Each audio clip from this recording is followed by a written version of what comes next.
Na halihó, kifosztottak.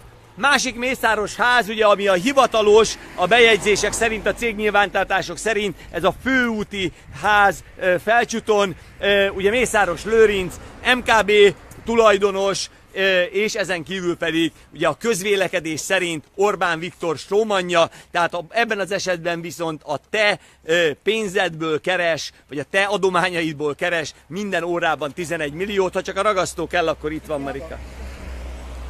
Így.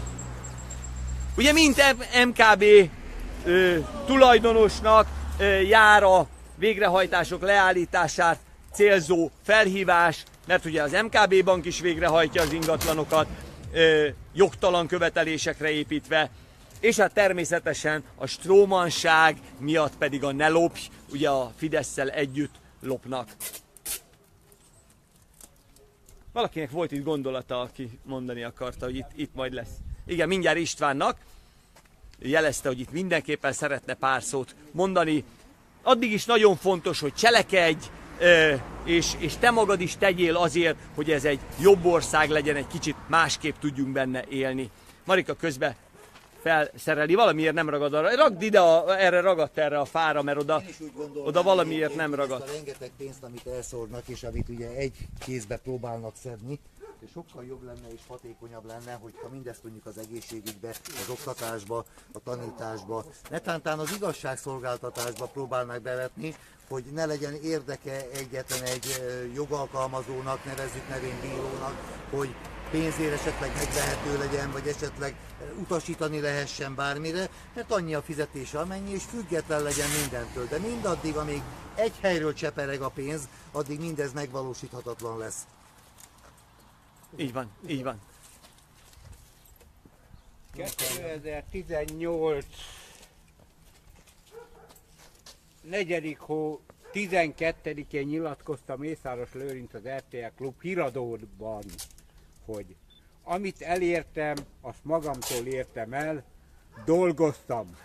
Hát, hogy nem sül a pofádról a bőr. Hát jó barátod van, ezt miért nem mondod már el egyszer a híradóban, hogy a miniszterelnök a barátod, te másképp egy nagy senki visszavelők most is.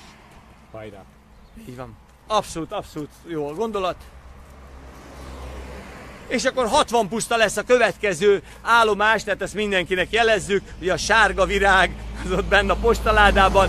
Tehát 60 puszta, Orbán uradalom, amihez egyébként Mészáros Lőrincnek is természetesen köze van, mert ugye az hivatalosan Orbán apjának, vagy cégé, ha jól emlékszem, de Mészáros Lőrinc bérli 10 évre, hogy gépeket tároljon ott, de mondjuk Orbán Viktor fiának a kutyája oda van bejelentve, tehát azért lássuk be, hogy itt azért nagyok az összefonódások, és a 60 pusztai uradalom környékén lefele is és fölfele is Mészáros és Lévai Anikó Orbán Viktor feleségének a földjei vannak, amiket ugye a helyiek szerint lezártak a földutakat, és már nem nagyon lehet átmenni földúton egyik faluból a másikba. Megfordítom a kamerát, hogy lássátok azt a bátor csapatot teljes terjedelmében, akik megint eljöttek, a kitartást, és azt, hogy mi nem hagyjuk magunkat, megyünk valóban tovább, egészen addig, amíg nem győzünk. Nagyon sok minden megoldani való van, ha neked is van kedved, akkor egész nyugodtan csatlakozhatsz, vagy csinálj egyedül valamit, tehát mi nem ragaszkodunk ahhoz, hogy velünk gyere, ezt egyedül is egész nyugodtan megteheted. Ami a legfontosabb, cselekedj, legyél győztes, és állj a bátrak közé, hajrá! Most megyünk tovább 60 pusztára. Így van.